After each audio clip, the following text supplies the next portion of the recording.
پیغمبر نے فرمایا حق علی کے ساتھ ہے اور علی حق کے ساتھ.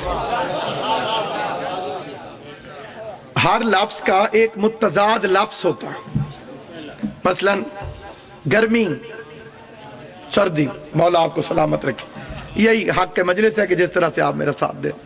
اندھیرا اجالا. ویسے ایک آف دی ریکارڈ بھی ہے مومن چپ، یہ بالکل پٹھا لفظ، تھوڑے سے بلندے آسو میں کیونکہ علی کا شیعہ روزے سے کبھی نہیں گھبراتا. ہم روزہ رکھتے بھی ہیں، روزہ بناتے بھی ہیں، روزہ چومتے بھی ہیں، روزے پہ جاتے بھی.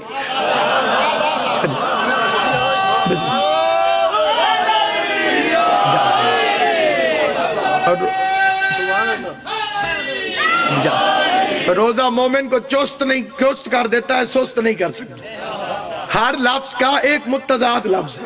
اندھیرا اجالا، گرمی سردی، دن رات، حق مولا آپ کی زندگی کا.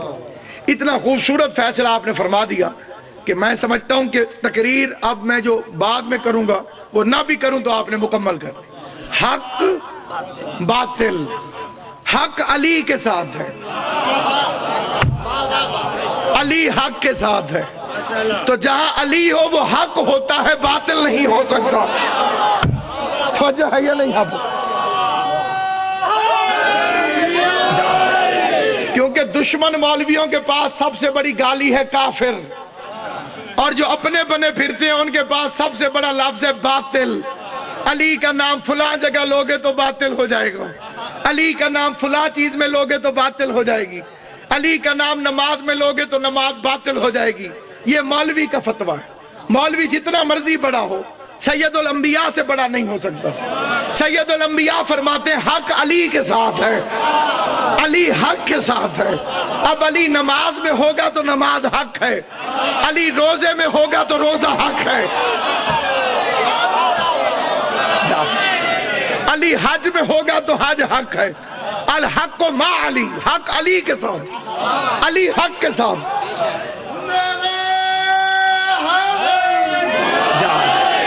میں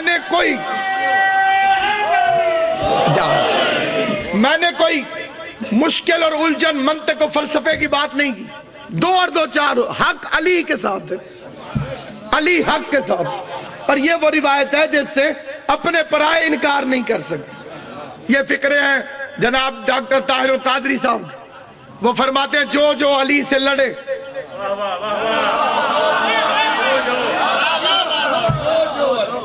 جو جو علی سے لڑے، وہ فرماتے ہیں کہ ہم انہیں برا نہیں کہہ سکتے. انہی کا فکرہ پڑھ رہا ہوں کہ جو جو علی سے لڑے ہم انہیں برا نہیں کہہ سکتے، کیونکہ یا وہ صحابی تھے یا ام المومنین تھی. پھر فرماتے ہیں لیکن ہم انہیں حق پر بھی نہیں کہہ سکتے، کیونکہ پیغمبر نے فرمایا ہے کہ حق ہمیشہ علی کے ساتھ.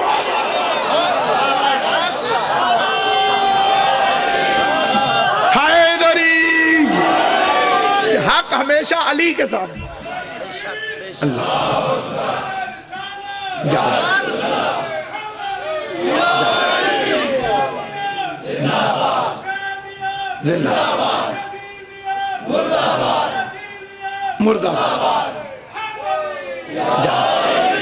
اور اب میں سمجھتا ہوں کہ پوری دنیا میں مخلوقات میں جو اللہ کے بعد سب سے بڑا ذاکر ہے وہ پیغمبر ہے.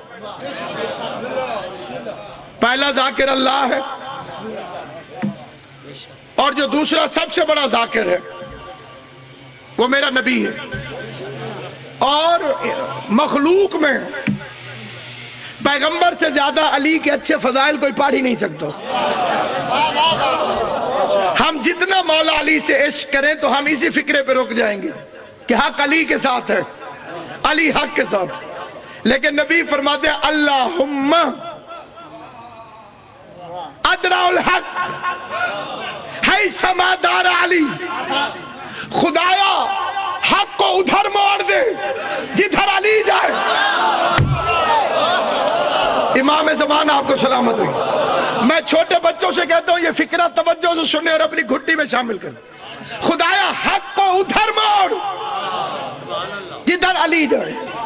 یہ نہیں فرما کہ علی کو ادھر موڑ جدھر حق ہو. آئیں بسم اللہ تشریف لیں. یہ نہیں فرمایا کہ علی کو ادھر موڑ جدھر حق ہو. فرمایا خدایا حق کو ادھر موڑ. ایک مل کے صلوات پڑھ لیں سیدزادے کی آمد بلند صلی اللہ علیہ محمد.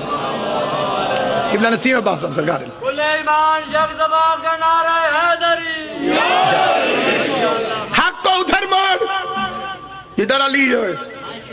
تو اب میں شاعری کے کنائے سے کام لیتے ہوئے ایک فکرہ عرض کرنا چاہتا ہوں. پتہ چلتا ہے کہ پیغمبر کو حق پر اتنا اعتماد نہیں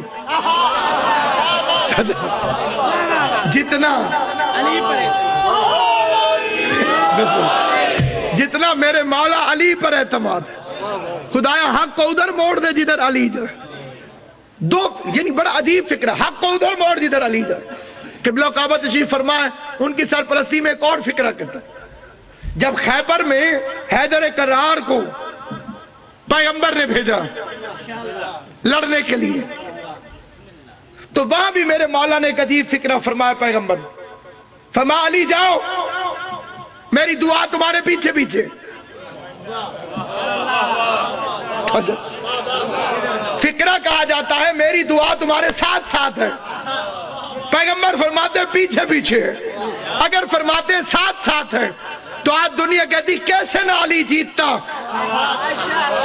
نبی کی دعا جو ساتھ تھی. فرما جاؤ میری دعا تمہارے پیچھے پیچھے. اور اتنے فضائل پڑے میرے مولا کے. اب یہاں پر ایک فکرہ اور عرض کرتا ہوں. جتنے علوم ہیں اللہ نے سارے کے سارے پیغمبر کو عطا فرمائے. اور اس انداز سے عطا فرمائے کہ خلق کرنے سے پہلے پیغمبر کو علم عطا فرمائے. اور گواہ ہے سورہ مبارک رحمان. 5ویں امام سے ایک بندے نے آ کر سوال کیا. ایک صلوات پڑھ لیں امام محمد باقر رضی اللہ.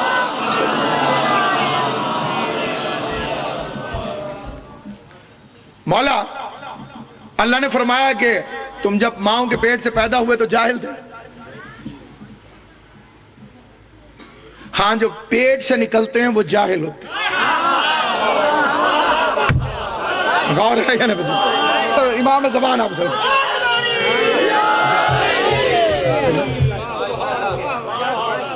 دنیا میں جتنا مولوی کوئی جتنا مرضی کہے کہ دعویٰ علم کرے اور اپنے دعویٰ علم کے ساتھ اپنے مریدوں کو تو متاثر کر سکتا ہے, علی کے مریدوں کو متاثر نہیں کر سکتا, علی کے غلاموں کو متاثر نہیں کر سکتا. ان کی خلقت ہماری طرح نہیں ہے. جو کہے گا کہ ہماری طرح ہے اسے پہلے قرآن کا انکار کرنا پڑے گا, اور قرآن کا انکار کرنے والا جتنا بڑا مولوی کیوں نہ ہو کافر ہو جاتا. مثلا اللہ نے ایک عمر کی حد مقرر کی ہے, اس کے بعد پیر ظفر شاہ جی ماں نہیں بن سکتی, باپ نہیں بن سکتی. ابراہیم 90 سال کے تھے اور سارا علیہ السلام یائسہ ہو چکی تھی. یہ دو لفظ ہیں, اس کا مطلب ہے مایوس ہو جانا. اگر کوئی ماں بننے والی ہو تو وہ کہتے ہیں امید سے ہے, اور جو ماں بننے کی عمر سے آگے نکل جائے اس کو کہتے ہیں یائسہ. اپنی مرضی سے اپنی مرضی کے کسی بھی مجتہد کی توضیح المسائل اٹھا کے دیکھیں, اس میں سید زادی کی عمر لکھی ہوئی ہے یائسہ ہونے کی 60 سال, اور غیر سادات کی بیبیوں کی لکھی ہوئی ہے 50 سال. ایک جیسی ہے تو فطرت نے 10 سال کا فرق کیوں رکھا؟ توجہ ہے یا نہیں آپ پر؟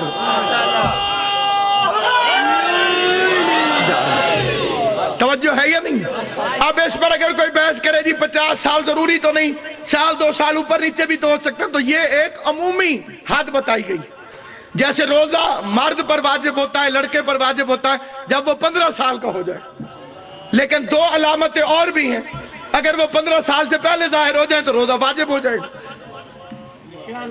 توجہ ہے یا نہیں یہاں پر؟ تو اسی طرح یہ بھی حد بتائی گئی. اب یہ ضرور لکھتے ہیں کہ اگر غیر سادانی ہو تو 50 سال، سیدزادی ہو تو 60 سال، 9 ایک ہے تو فطرت میں تبدیلی کیوں؟ اگر ایک جیسی ہے تو قدرت نے یہ فرق کیوں رکھو؟ اب جناب سارا کی عمر کتنی تھی علماء سے پوچھو، کہ وہ فرشتوں کے سامنے کہہ رہی تھی کہ میں تو یائسہ ہو گئی اور میرا شوہر بوڑھا ہو گیا، تو آگے سے پلٹ کر آواز قدرت اتعجبین من امر اللہ، تو اللہ کے امر پر تعجب کرتی ہے؟ توجہ ہے یا نہیں؟ اب اللہ کے امر پر تعجب کرتی ہے؟ نبی کی بیوی کو اللہ کے امر پر تعجب کی بھی اجازت نہیں، اتنی بھی اجازت نہیں کہ تعجب کر، یہ تو اللہ کا امر ہے۔ اب بتائیے کہ اسحاق دنیا میں کیسے ہے؟ اب دنیا بتائے کہ خداوند کریم نے قرآن مجید میں فرمایا بسم اللہ الرحمن الرحیم انا خلقنا الانسان من نطفۃ، ہم نے ہر انسان کو نطفے سے پیدا کیا، جو بشر ہیں وہ نطفے سے پیدا ہوں گے۔ دعوے داران علم سے میرا سوال ہے، بتاؤ کہ عیسیٰ کون تھا؟ توجہ ہے یا نہیں ہے؟ بشر کی ولادت تو ہوتی ہے نطفے سے، اور عیسیٰ علیہ السلام نطفے سے پیدا ہوا نہیں، تو جب تمہیں عیسیٰ سمجھ میں نہیں آتا تو محمد و آل محمد سمجھ میں کیسے آتا؟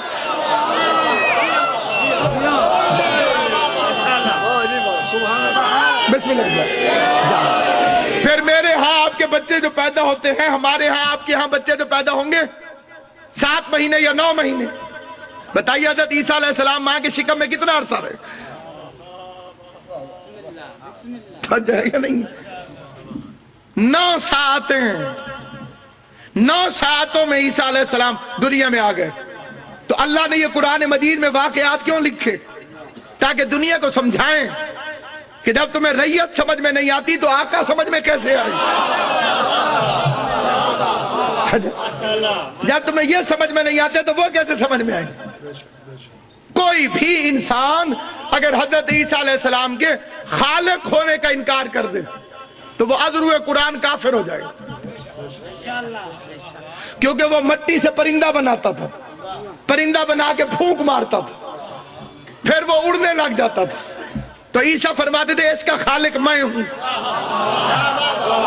جو ہے یا نہیں آپ؟ اور اسی لیے تو کائنات کو اللہ نے یہ مثالیں دی، جو ماں کے پیٹ سے جو نکلے گا وہ جاہل ہوگا۔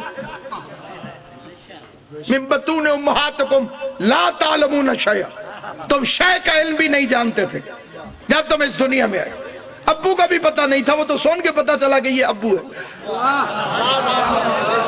غور ہے یا نہیں آپ؟ دنیا کی مرضی جسے مرضی ابو کہتے، چاہے کاتبوت ملتا ہو یا نہ ملتا ہو۔ توجہ ہے یا نہیں آپ؟ اب بچے کا تو قصور نہیں، سنے گا بھئی یہی ابو ہے تو پھر یہی ابو ہے۔ توجہ ہے یا نہیں آپ؟ تو اب سامعین گرامی قدر، اسے کہا مولا پھر آپ بھی جب دنیا میں آئے معاذ اللہ تو آپ بھی جاہل تھے؟ امام نے فرمایا ہمارے لیے دوسری آیت، اس کا مولا کون سی؟ فرمایا الرحمن خلق الانسان، الرحمن علمہ البیان خلق الانسان، رحمان وہ ہے کہ جس نے علمہ القرآن، القرآن کا علم پہلے دیا، خلق الانسان، الانسان کو بعد میں خلق کیا، علمہ البیان اور پھر اسے بیان بعد میں سکھایا۔ فرمایا اللہ نے ہمیں علم پہلے عطا کیا، خلق بعد میں کیا۔ اللہ نے ہمیں علم پہلے دیا، خلق بعد میں کیا۔ اللہ نے ہمیں علم پہلے دیا، خلق بعد میں کیا۔ بندے نے کہا مولا کیا ہوتا اگر اللہ آپ کو خلق پہلے کر دیتا اور علم بعد میں دے دیتا؟ خلق پہلے کر لیتا، علم بعد میں دے دیتا۔ اس نے علم پہلے دیا، خلق بعد میں کیوں کیا؟ فرمایا اللہ اگر ہمیں خلق کرنے کے بعد علم دیتا تو تمہیں یہ پوچھنے کا حق ہو جاتا کہ ہم کتنی دیر جاہل رہے۔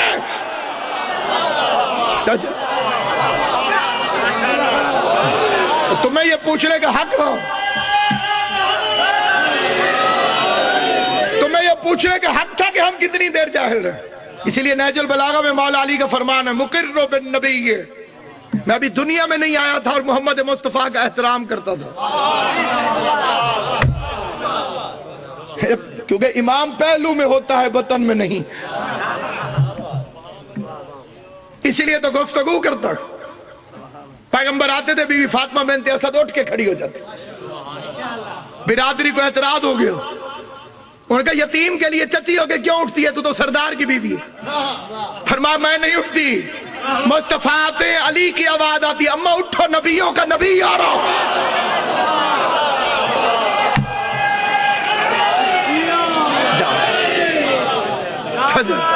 بسم اللہ۔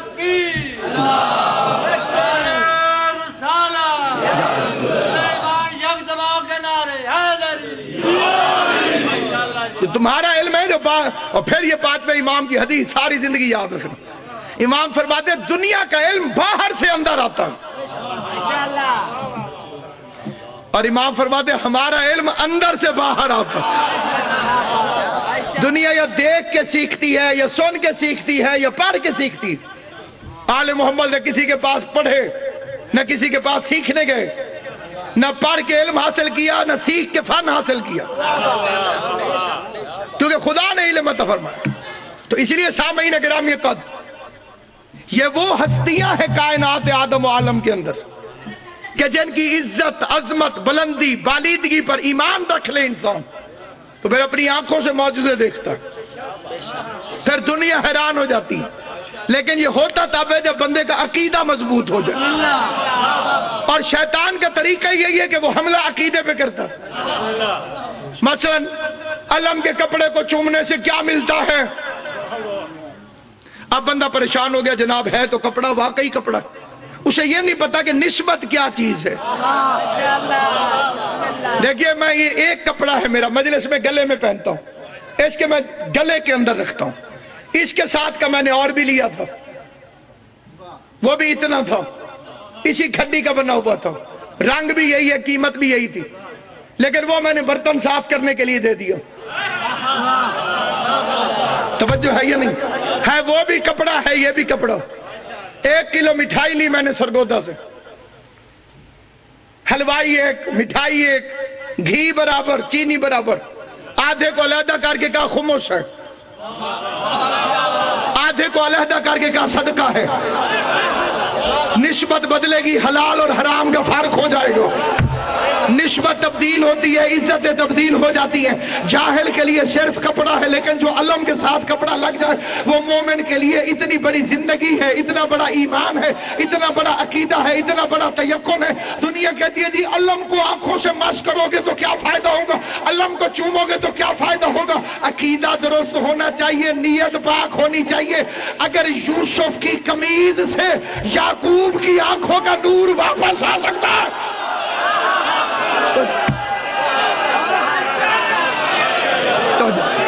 آل محمد آپ کو سلام، بسم اللہ۔ حضرت یعقوب علیہ السلام کے پاس کیا آیا تھا؟ قمیض، اور قمیض کپڑے کی، وہ آنکھوں سے لگائی۔ یہ زری کو مس کرتے ہیں، پہلا فتویٰ فطرت پر لگاؤ۔ اس نے اپنے آپ کو شبیر کے جھولے سے مس کیا یا نہیں کیا؟ اور ہوشیار شبیر سے نہیں، جناب سیدہ سے، امام حسین کے جھولے سے، جھولے سے امام حسین سے مس کرتے تو آج مولوی کہتے ہاں جب تک امام حسین تھے ان سے مس ہونے سے گناہ معاف ہوتے تھے، اب تو نہیں ہے۔ نبی نے فرمایا جو چیز حسین سے منسوب ہو جائے وہ جھولا ہو گیا حسین کا۔ اتنا بڑا گناہگار جو خدا سے سزا یافتہ تھا،